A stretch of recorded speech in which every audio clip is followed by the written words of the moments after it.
Olá, graça e paz, louvado seja Deus. Tudo bem com você? Tudo bem com sua família? Chegamos a 1 Samuel, capítulo 11. Saul vence os amonitas e é proclamado rei.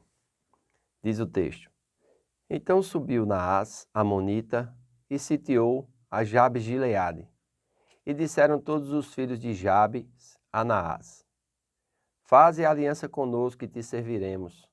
Porém Naás, amonita, lhe respondeu: Farei aliança convosco, sob a condição de vos serem vazados os olhos direitos, trazendo assim eu vergonha sobre todo Israel. Então os anciãos de Jabes lhe disseram: Concede-nos 7 dias para que enviemos mensageiros por todos os limites de Israel, e não havendo ninguém que nos livre, então nos entregaremos a ti. Chegando os mensageiros a Gibeá de Saul, relataram este caso ao povo. Então todo o povo chorou em voz alta. Eis que Saul voltava do campo atrás dos bois e perguntou: Que tem o povo que chora? Então lhe referiram as palavras dos homens de Jabes, e o Espírito de Deus se apossou de Saul quando ouviu estas palavras, e acendeu-se sobremodo a sua ira. Tomou uma junta de bois, cortou-os em pedaços e enviou a todos os territórios de Israel por intermédio de mensageiros que dissessem: Assim se fará aos bois de todo aquele que não seguir a Saul e a Samuel. Então caiu o temor do Senhor sobre o povo, e saíram como um só homem. Contou-os em Bezeque, dos filhos de Israel havia 300.000, dos homens de Judá 30.000. Então disseram aos mensageiros que tinham vindo: Assim direis aos homens de Jabes de Gileade: Amanhã, quando aquentar o sol, sereis socorridos. Vindo, pois, os mensageiros e anunciando aos homens de Jabes, estes se alegraram e disseram aos amonitas: Amanhã nos entregaremos a vós outros. Então nos fareis segundo o melhor que vos parecer. Sucedeu, ao outro dia, Saul dividiu o povo em 3 companhias, que pela vigília da manhã vieram para o meio do arraial e feriram a Amon, até que se fez sentir o calor do dia. Os sobreviventes se espalharam e não ficaram deles 2 juntos. Então disse o povo a Samuel: Quem são aqueles que diziam: Reinará Saul sobre nós? Trazei-os para aqui, para que os matemos. Porém Saul disse: Hoje ninguém será morto, porque no dia de hoje o Senhor salvou a Israel. Disse Samuel ao povo: Vinde, vamos a Gigal e renovemos ali o reino.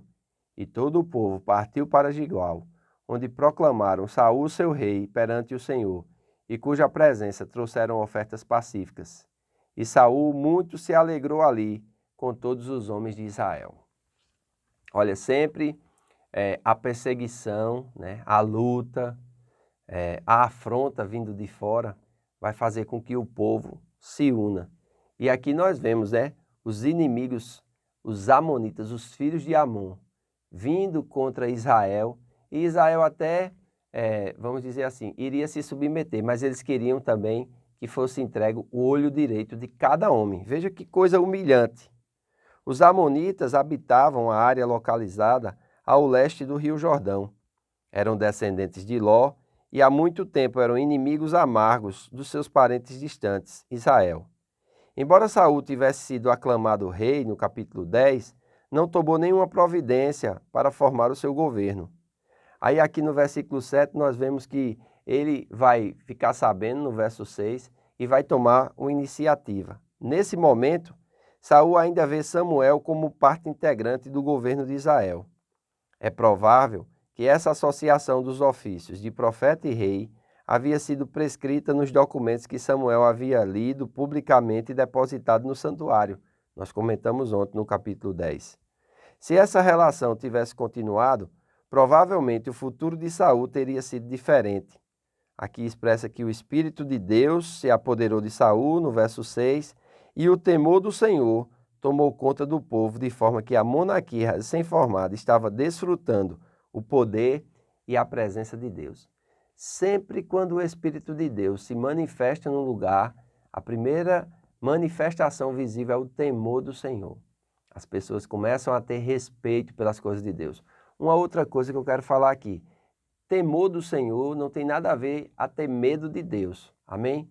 Temor do Senhor é uma santa consagração e respeito àquilo que Deus tem na sua palavra e que deve ser obedecido. O povo que tem temor ao Senhor, o homem que tem temor ao Senhor, a Bíblia diz que o temor do Senhor é o princípio da sabedoria. Se torna um povo sábio, se torna um homem e uma mulher sábia. É muito importante o temor do Senhor. É muito importante a consagração ao Senhor, a devoção ao Senhor. Amém? Considerar as coisas do Senhor como prioridade nas nossas vidas. Muitos estão sofrendo porque não estão considerando as coisas do Senhor como prioridade.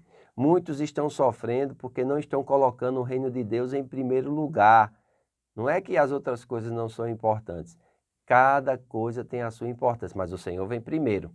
Então, é muito importante nós avaliarmos como nós estamos vivendo, né? Quando o Espírito de Deus se aposta do Senhor, de Saul, o temor do Senhor vem sobre todo o povo. Ou seja, há um derramar da unção de Deus e da presença de Deus que vai sobre todos trazendo essa unidade.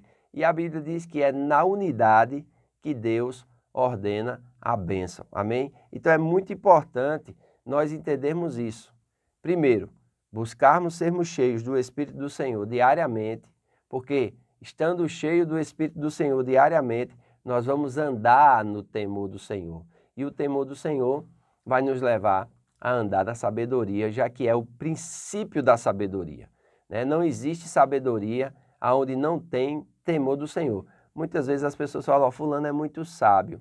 Não é sabedoria. Aquilo ali muitas vezes é astúcia.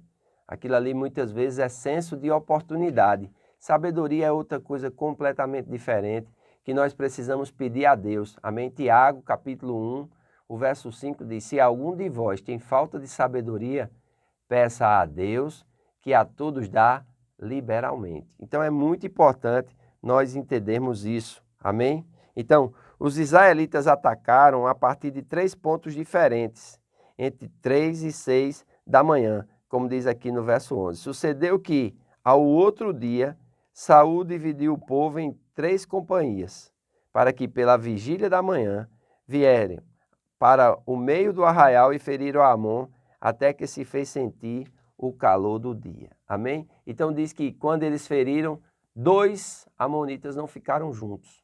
E é interessante isso, porque vai fazer com que seja renovado, né? A proclamação, porque Saul é escolhido rei, mas só depois que ele vence os amonitas é que ele é proclamado rei. Renovar o reino significa unificar o reino. Proclamaram Saul seu rei, renovaram a sua aclamação original em vistas da primeira vitória militar sobre seu governo. Por quê? Os povos ali estavam separados por tribos e por juízes. Então, Samuel vai ser esse juiz de transição que vai fazer com que o povo se una. É interessante porque quando esse texto foi unido, provavelmente o reino já estava dividido. Eles vão falar, contou em Israel, os filhos de Israel, 300.000, e dos homens de Judá, 30.000, verso 8. Então é interessante eles terem essa contagem, porque eles estão olhando para o passado e estão narrando, e é interessante isso, porque vai trazer a unificação.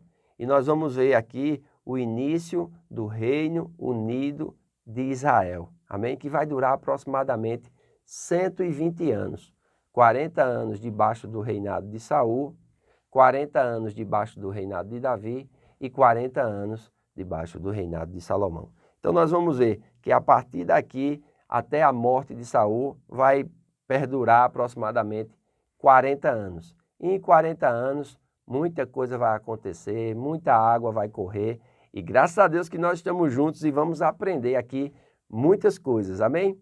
Hoje à noite quero convidar você a estar conosco na nossa casa de oração.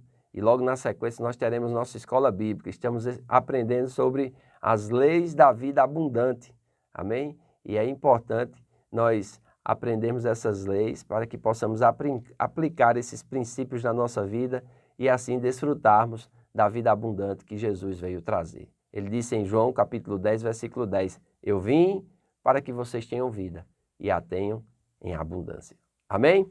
Faço votos por tua prosperidade e saúde, assim como é próspera a tua alma, que Deus te abençoe. Faça a sua alma prosperar, renovando a sua mente pela palavra de Deus. Um grande abraço.